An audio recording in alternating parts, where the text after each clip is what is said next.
és a luz que brilha sobre a escuridão. Tu és a paz que acalma o coração. És o pão do faminto, a força do aflito. E nós somos teus pés e tuas mãos.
preciso chamar, né?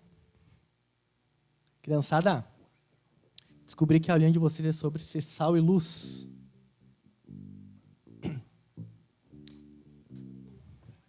E a música que a gente escolheu é aquela Vamos Compartilhar, quando a gente recebe uma notícia muito boa, um presente, né?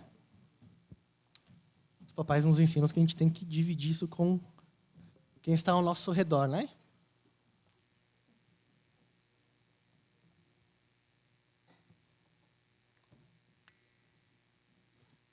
Então vamos dar essa notícia aqui para essa galera que está olhando para nós. Podemos guardar pra nossa vida.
louvamos e te honramos, Pai, por aquilo que Tu és, não só por aquilo que Tu podes fazer, Deus. O Senhor já fez tanta coisa na nossa vida, Pai, e continua fazendo, mas é por causa do Teu caráter, Pai. Obrigado pelo Teu amor, pela Tua compaixão. Nos ensina, Pai, a Te louvar por aquilo que Tu és e não só por aquilo que Tu pode nos dar, Pai. Que não seja um relacionamento interesseiro, Pai, mas que possamos olhar para o sacrifício de Cristo na cruz e da forma imperfeita sermos gratos, Pai, por aquilo que Tu é e por aquilo que Tu fez. Recebe esse nosso louvor, Pai, e nos ajuda, Pai, a cantar no coração, na nossa mente, Pai, as palavras aqui proferidas, Pai. Amém, Deus.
glória, o poder, a força, somente a Ti, Pai. Abençoe esse tempo aqui, ensina para as crianças, que sejamos transformados, Pai, pela Tua palavra. Muito obrigado, Pai, por termos acesso a Ti. Em nome de Deus, que te agradecemos. Pode ficar à vontade.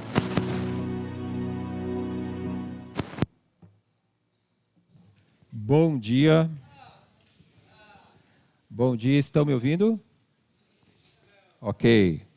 Queria pedir então que você faça a gentileza de colocar aí o seu celular no modo avião. Nós estamos numa série de mensagens com o tema maturidade espiritual. E hoje, em continuidade a essa série, eu quero falar sobre esse tema, cultivando o fruto do Espírito. E eu quero convidar você então para abrir a sua Bíblia agora em Gálatas, capítulo 5, versículos 22 e 23. Gálatas, capítulo 5, versículos 22 e 23. Eu citei esse texto na última mensagem, mas hoje nós vamos nos aprofundar nele. Gálatas 5, 22 e 23. Mas o fruto do Espírito é amor, alegria, paz, paciência, amabilidade, bondade, fidelidade, mansidão e domínio próprio. Contra essas coisas não há lei. Quando eu leio esse texto, eu tenho duas reações. A primeira delas é: eu gostaria de ser esse tipo de pessoa. Eu estou longe de ser esse tipo de pessoa. E só um milagre de Deus pode me fazer esse tipo de pessoa. Não sei se você também se sente assim quando você lê esse texto. A minha segunda reação é: o que significa a frase contra essas coisas não há lei? Eu me lembro que desde que eu sou novo convertido, que eu li esse texto pela primeira vez, essa frase ela parecia meio deslocada no texto. O que tem a ver isso com algo tão bonito como essas virtudes de amor, alegria, paz que Paulo menciona aqui? E para nós entendermos o significado dessa frase estranha, nós precisamos entender o contexto da carta aos Gálatas. E contexto é uma coisa importantíssima se nós queremos entender a Bíblia. Como nós vimos na série de Atos, o apóstolo Paulo levou o evangelho até as igrejas de uma região que é conhecida como a Galácia. Essa é uma região formada por algumas cidades: Antioquia da Psídia, Listra, Icônio, Derbe. E depois de algum tempo, quando Paulo foi embora, alguns falsos mestres começaram a ensinar na igreja, naquela região da Galácia, que para você se tornar cristão, para você ser cristão, você precisaria se tornar judeu. Para você ser cristão, você precisaria seguir a lei de Moisés. E na lei de Moisés diz que os homens precisam ser circuncidados, você precisa guardar o sábado, você precisa seguir uma certa dieta em que certos alimentos são proibidos e assim por diante. E, infelizmente, muitas das pessoas dessas igrejas acreditaram nesse falso ensino e começaram a seguir essas ideias, começaram a se judaizar. E esses falsos mestres também ensinavam que Paulo não era um apóstolo de verdade, porque afinal de contas ele não conviveu com Jesus. E aí Paulo escreve Gálatas para corrigir esses erros. E Paulo então ele explica o evangelho. Olha aí na sua Bíblia, Gálatas capítulo 3, versículos de 1 a 14. Gálatas 3, de 1 a 14. Veja o que Paulo escreve. Ó Gálatas insensatos, quem os enfeitiçou? Não foi diante dos seus olhos que Jesus Cristo foi exposto como crucificado. Gostaria de saber apenas uma coisa: foi pela prática da lei que vocês receberam o Espírito ou pela fé naquilo que ouviram? Será que vocês são tão insensatos que, tendo começado pelo Espírito, querem agora se aperfeiçoar pelo esforço próprio? Será que foi inútil sofrerem tantas coisas? Se é que foi inútil, aquele que lhes dá o seu Espírito e opera milagres entre vocês, realiza essas coisas pela prática da lei ou pela fé com a qual receberam a palavra? Considerem o exemplo de Abraão. Ele creu em Deus e isso lhe foi creditado como justiça. Estejam certos, portanto, de que os que são da fé, estes é que são filhos de Abraão. Prevendo a Escritura que Deus justificaria os gentios pela fé, anunciou primeiro as boas novas a Abraão. Por meio de você, todas as nações serão abençoadas. Assim, os que são da fé são abençoados junto com Abraão, homem de fé.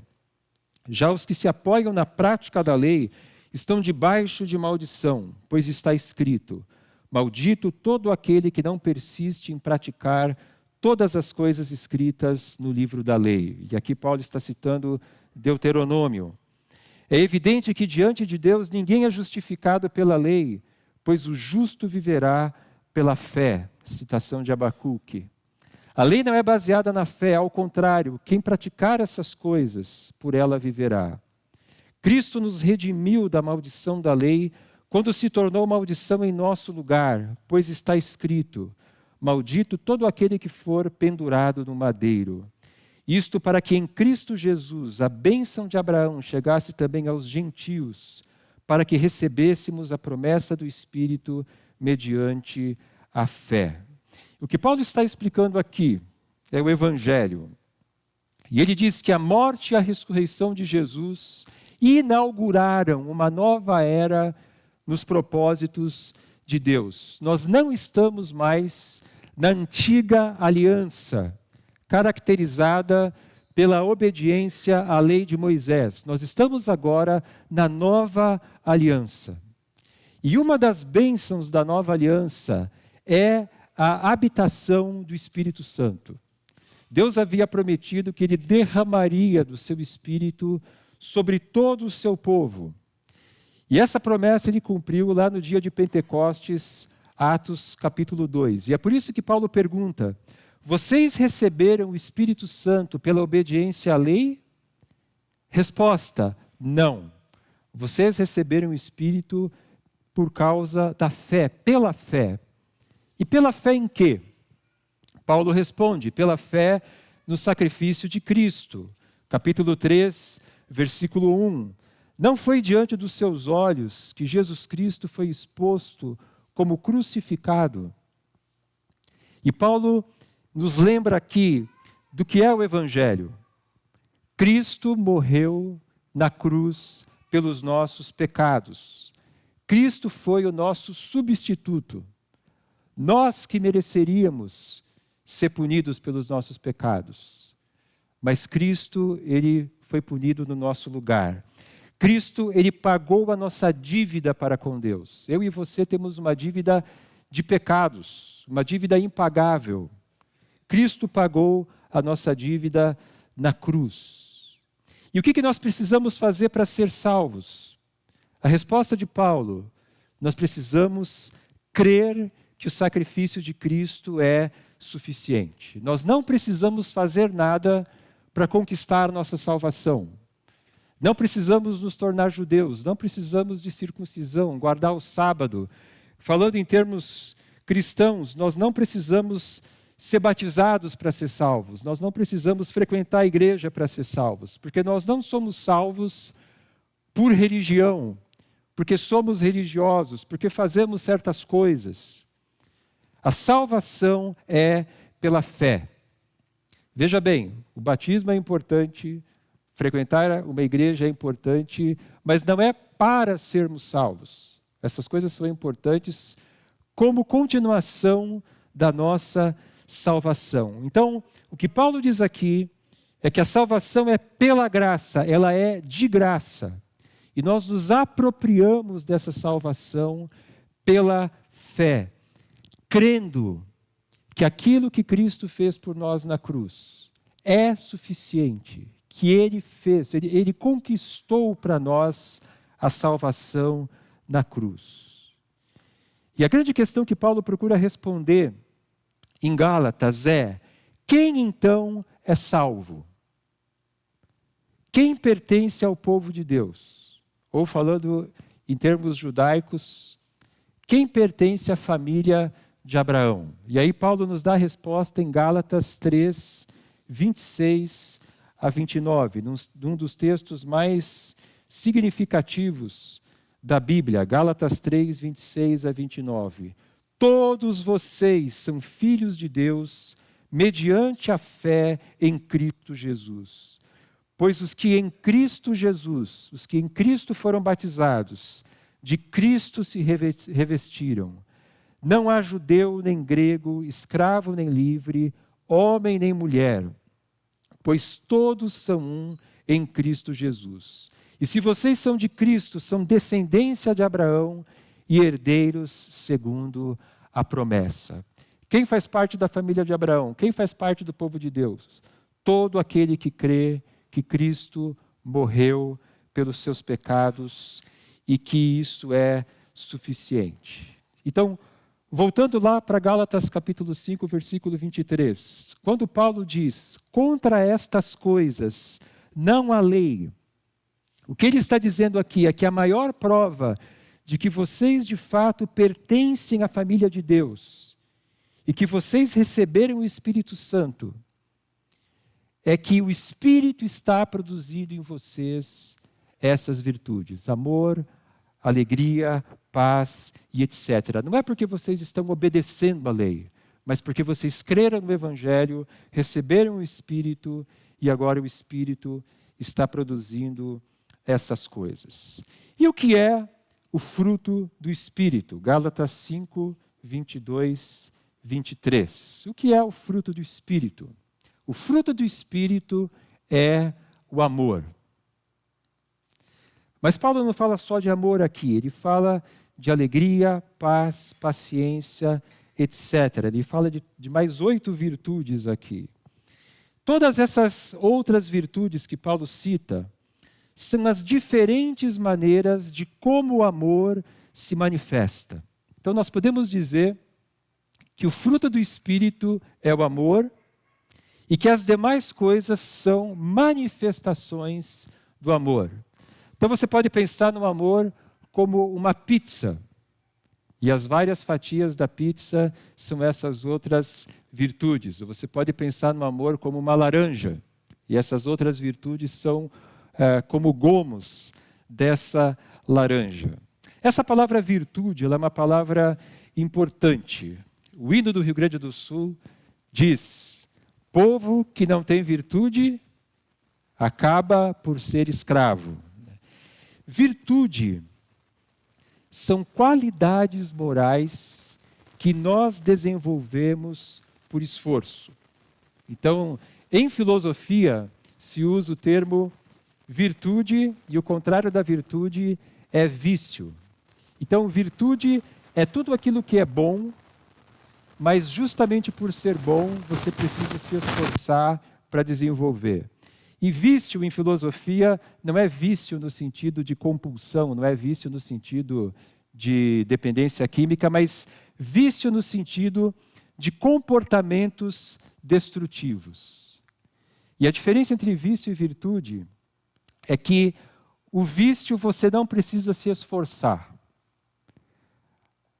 Esses defeitos, por assim dizer, essas obras da carne que Paulo menciona nos versículos 19 a 21, a gente não precisa fazer muito esforço para ficar irado, a gente não precisa fazer muito esforço para cometer os pecados que Paulo menciona aqui. E Paulo cita então 8 virtudes que são essas manifestações do amor. Como o amor age. E a primeira delas é alegria. O amor sente alegria em se doar pelo outro. E quando nós ajudamos uma pessoa, motivados pelo amor, nós agimos com alegria. Quando nós amamos, servir o outro não é um peso. Muitas pessoas, nessa situação que aconteceu nos últimos dias, muitas pessoas pegaram os seus carros, foram até essas cidades onde aconteceram as enchentes e ajudaram as pessoas, os moradores, a limpar as suas casas. Essas pessoas dedicaram a sua energia, dedicaram do seu dinheiro, dedicaram do seu tempo e foram fazer isso. E elas fizeram isso com alegria, porque isso foi resultado do amor. Atos 20:35, Paulo diz: a maior felicidade em dar do que em receber. A maior felicidade em dar do que em receber. Essa felicidade é a alegria que tem origem no amor. Segunda virtude que Paulo menciona aqui é a paz. E no contexto da carta, no contexto do capítulo 5 de Gálatas, Paulo nos sugere que quando ele fala de paz, ele está falando aqui principalmente de paz entre pessoas, de paz nos relacionamentos. No versículo 20 ele fala que as obras da carne são ódio, discórdia, ciúmes, ira, egoísmo, dissensões, facções. E Paulo está dizendo aqui que cristãos cheios do Espírito não vivem brigando, não vivem criando discórdia, não vivem alimentando ódio. Então, a paz que é fruto do Espírito é a paz que surge quando nós perdoamos uns aos outros. É a paz que surge quando nós convivemos em unidade, mesmo tendo opiniões diferentes. Nós iremos errar uns com os outros, mas em Cristo nós podemos nos perdoar. Nós podemos ter opiniões diferentes em vários assuntos e ainda assim podemos ter paz entre nós. Porque unidade não é uniformidade. Uniformidade é todo mundo pensando igualzinho, do mesmo jeito, em todos os assuntos. Uniformidade é coisa de seita. Uniformidade é coisa de grupos que fazem lavagem cerebral. E aí todo mundo tem que pensar do mesmo jeito. Unidade é a convivência respeitosa entre pessoas que pensam de maneira diferente. Porque nós somos diferentes. Nós temos criações diferentes, ideias diferentes, gostos diferentes. E a Bíblia diz que o amor tudo suporta. Efésios 4:2 diz que nós devemos suportar uns aos outros. E é muito interessante que o verbo que Paulo usa, aneromai, significa ter paciência com alguém até que a provocação termine. Ter paciência com alguém até que a provocação termine. Efésios 4:30-32 diz: não entristeçam o Espírito Santo de Deus, com o qual vocês foram selados para o dia da redenção.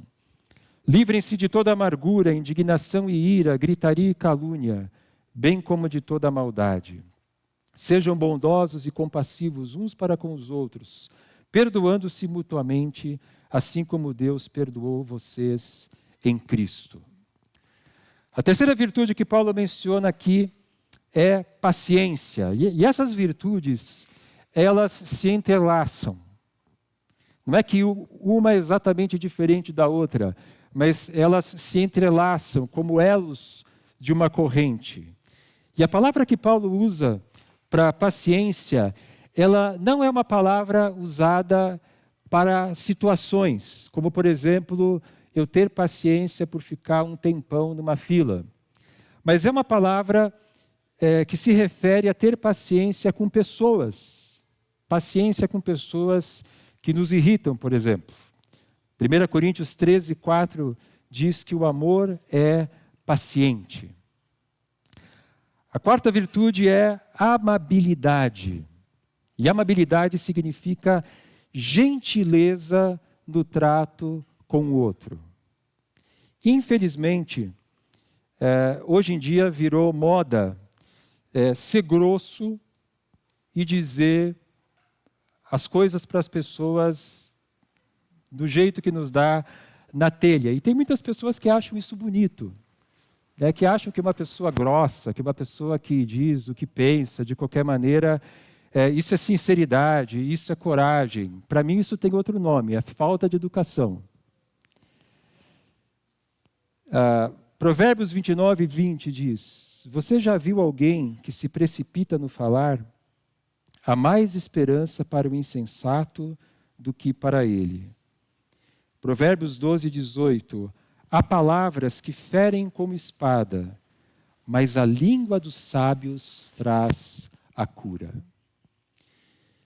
O que Paulo está dizendo aqui é que o amor se preocupa com a maneira de dizer as coisas. O amor não é um elefante numa loja de cristais, que sai simplesmente quebrando tudo. Paulo fala de bondade. Bondade aqui segundo o dicionário, a palavra que Paulo usa, bondade é a generosidade que brota do coração e que é bondosa e sempre se preocupa em obter para outros o que é útil e benéfico.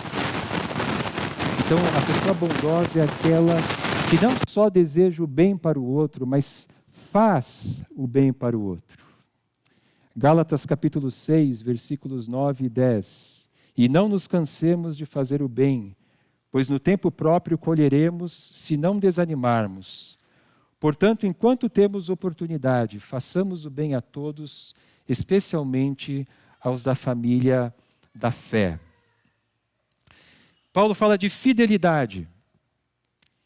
Fidelidade como manifestação do amor. Fidelidade significa você ser capaz de manter as suas promessas e as suas alianças. Por exemplo, aquele cônjuge que se mantém fiel, independente das dificuldades pelas quais passa o casamento, ele permanece fiel. Mansidão. A palavra que Paulo usa, ela poderia ser traduzida, e ela é traduzida em outros textos, como humildade. E a pessoa mansa é aquela pessoa que abre mão dos seus direitos e da sua reputação, que não se acha melhor que os outros e que não é orgulhosa. O amor, então, ele não faz propaganda de si mesmo e ele também não se ofende com facilidade. E por último, Paulo fala de domínio próprio. Domínio próprio é autocontrole. É a capacidade de dominarmos a nós mesmos e não nos deixarmos levar pelos desejos pecaminosos. Então, ter domínio próprio é ser disciplinado.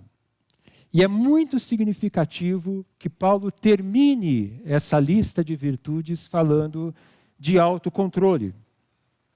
Pode ser que algumas vezes, espontaneamente, nós iremos manifestar alegria, paz, paciência, etc.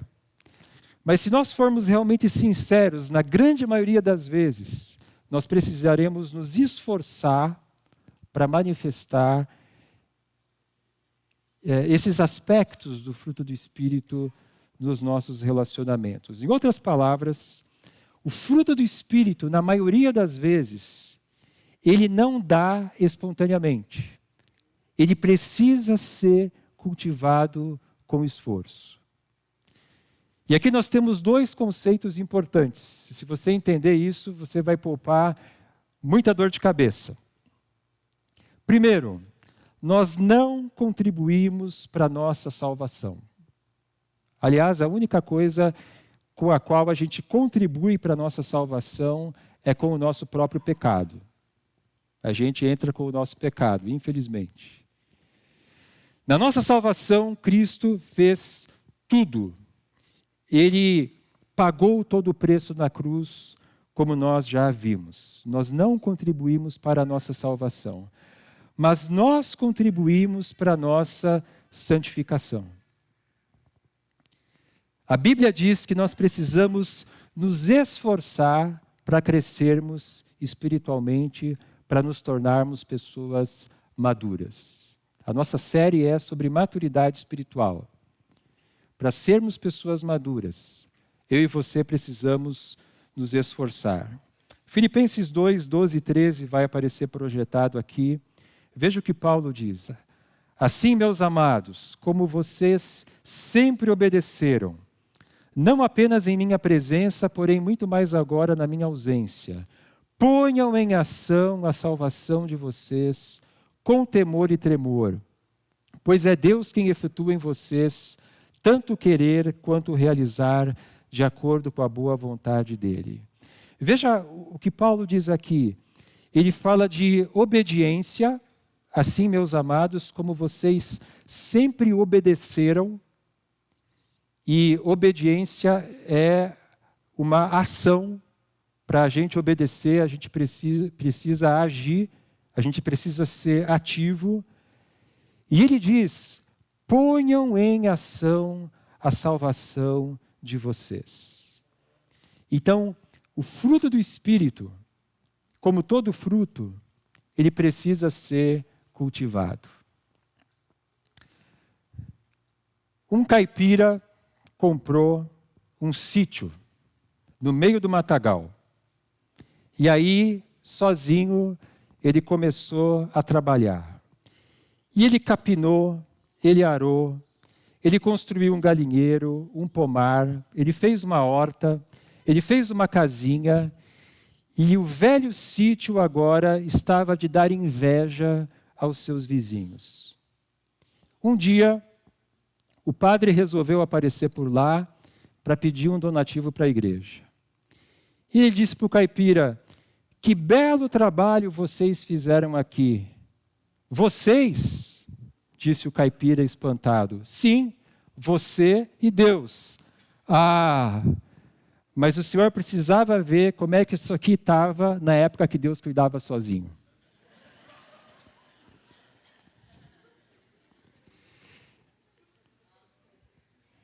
Talvez você ache essa uma piada um tanto quanto irreverente. Mas essa é uma piada profundamente bíblica. Porque nós somos cooperadores de Deus. Quando Deus cria os céus e a terra, e Ele cria homem e mulher, Ele diz para Adão e Eva, cresçam, multipliquem-se, dominem sobre todas as coisas. Dominem sobre a criação. Eu não sei se vocês já se deram conta que Adão, ele era um jardineiro. Deus fez o jardim do Éden. E ele colocou Adão e Eva para cuidarem de um jardim. O primeiro casal era jardineiro. O amor é o fruto do Espírito. Sem o Espírito Santo, nós seremos incapazes de amar.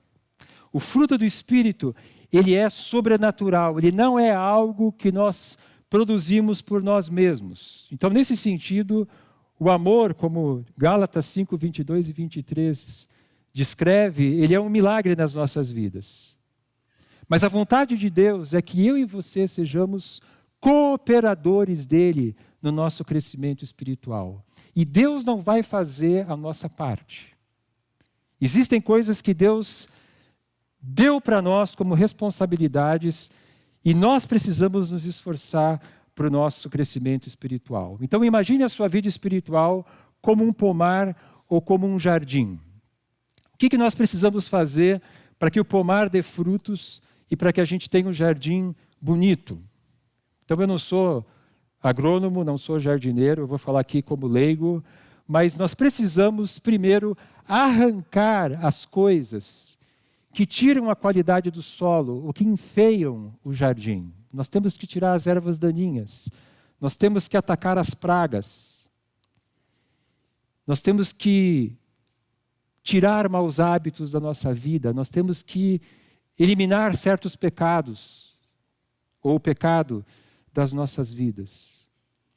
E existem coisas que nós precisamos fazer. Nós precisamos preparar o solo. E na vida espiritual isso significa cultivar bons hábitos, ter um coração ensinável, estarmos dispostos a mudar. Um pomar abandonado, ele dará pouco fruto. Um jardim abandonado nunca será bonito. E em pouco tempo lhe será um matagal. O que nós precisamos fazer para cultivarmos o fruto do Espírito na nossa vida?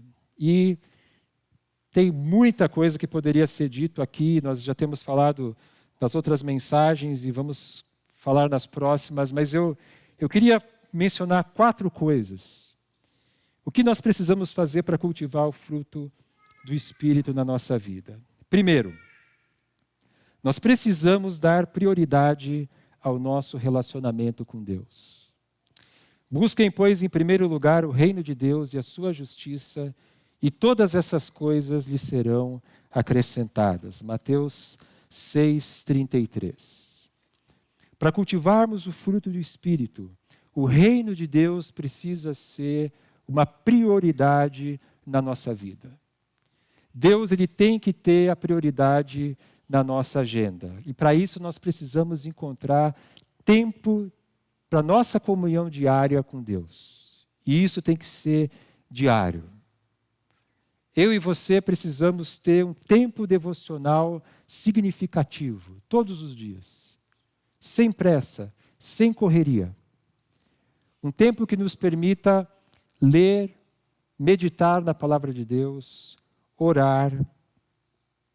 E para nós fazermos isso, talvez alguns de nós tenham que acordar mais cedo, talvez nós tenhamos que arrancar algumas coisas da nossa vida, como, por exemplo, redes sociais. Talvez a gente gaste 1 hora, 2 horas por dia, e depois a gente diz que não tem tempo para Deus. Eu não tenho nada contra as redes sociais em tese, né? Bom, é só ouvir o outro estudo que eu dei, mas entre redes sociais e tempo com Deus, escolha o tempo com Deus. Nós precisamos renovar as nossas mentes com a palavra de Deus. Não se amoldem ao padrão deste mundo, mas transformem-se pela renovação da sua mente, para que sejam capazes de experimentar e comprovar a boa, agradável e perfeita vontade de Deus. Renovar as nossas mentes com a palavra de Deus exige mais do que tempo devocional. Tempo devocional é fundamental. Mas nós precisamos também estudar a Bíblia. E todo cristão precisa ser um estudante permanente da Bíblia. E para isso nós precisamos desenvolver, estudando a Bíblia, nós vamos desenvolver uma cosmovisão cristã, uma visão de mundo cristã. E isso é algo que leva bastante tempo. Então, como que a gente renova as nossas mentes? Faça cursos, como esse que a gente vai ter e outros, de 1 Coríntios e outros. Faça cursos, leia livros que aprofundem o seu conhecimento da palavra de Deus. Terceiro, como que eu posso cultivar o fruto do Espírito? Nós precisamos estar conectados com a nossa comunidade cristã. E consideremos-nos uns aos outros para incentivar-nos ao amor e às boas obras. Não deixemos de reunir-nos como igreja, segundo o costume de alguns, mas encorajemo-nos uns aos outros, ainda mais quando vocês veem que se aproxima o dia. Alguém já disse que a igreja é como 2 porcos espinhos numa noite de inverno. Eles vão se aproximando um do outro para se aquecer, vão se aproximando até que chega o momento em que eles se espetam. E aí eles se afastam. Na igreja é a mesma coisa. À medida que nós vamos nos relacionando, a gente acaba pisando no calo de um aqui, ou alguém nos espeta ali. Mas isso não significa que nós vamos desistir da igreja. Isso significa que nós precisamos nos perdoar como uma verdadeira família e nós devemos conviver uns com os outros. Nós precisamos da igreja. Sem a igreja não existe maturidade espiritual. Nós precisamos da celebração para ouvir a palavra de Deus. Nós precisamos da célula para termos aquela interação, aquela comunhão. Nós precisamos do discipulado para caminharmos um com o outro. E por último, teria muito mais coisa para dizer, mas o tempo não nos permite. Nós precisamos servir. Gálatas 5,13. Irmãos, vocês foram chamados para a liberdade, mas não usem a liberdade para dar ocasião à vontade da carne. Pelo contrário, sirvam uns aos outros mediante o amor. E quando nós falamos de amor, como nós já vimos numa mensagem passada, amor não é sentimento, amor é ação. E nós cultivamos o amor servindo. Então, sirva pessoas. Esteja atento às possibilidades de servir que Deus irá colocar diante de você. E é claro que nós não conseguiremos atender todas as necessidades, mas nós podemos servir de várias maneiras. E nós devemos perguntar para Deus, orar todos os dias: Senhor, me mostra como eu posso servir as pessoas no dia de hoje. Eu posso fazer um favor para alguém, eu posso ajudar alguém com alguma necessidade, eu posso fazer uma doação, eu posso ouvir uma pessoa. Como a gente ajuda pessoas simplesmente ouvindo elas e orando por elas. As possibilidades são infinitas. Agora tem uma coisa importante. Para o meu serviço ter valor, ele tem que ser um serviço desinteressado.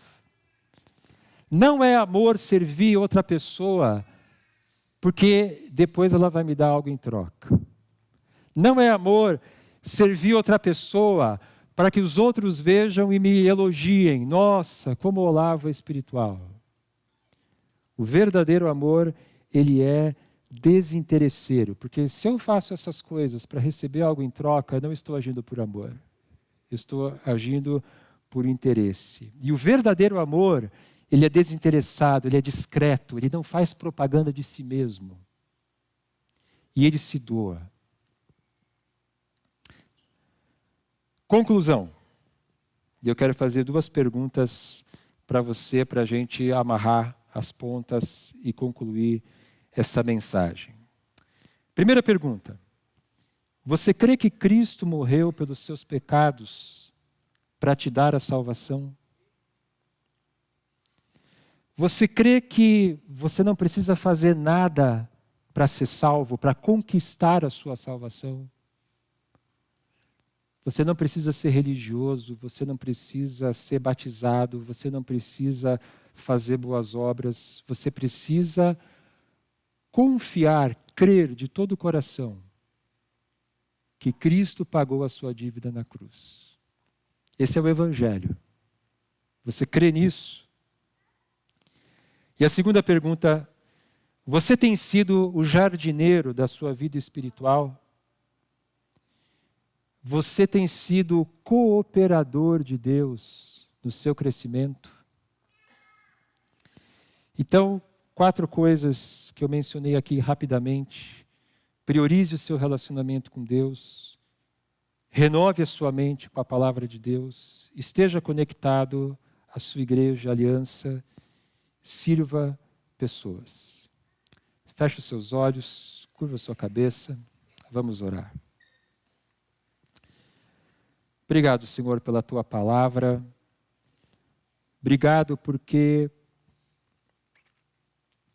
em Cristo nós podemos encontrar a salvação. Obrigado porque o Senhor não nos dá apenas a salvação, mas o Senhor também nos dá uma vocação. A vocação de sermos jardineiros da nossa vida espiritual. Então, Senhor, que cada um de nós aqui, na dependência do Teu Espírito, cuide da sua vida espiritual como quem cuida de um jardim. Que nós possamos arrancar tudo aquilo que nos prejudica. Que nós possamos cultivar tudo aquilo que faz com que esse jardim floresça. Então nos ajuda, Senhor, a colocar em prática, a refletir, a processar e a colocar em prática tudo aquilo que nós ouvimos nessa manhã. É o que nós te pedimos, agradecidos, em nome de Jesus. Amém.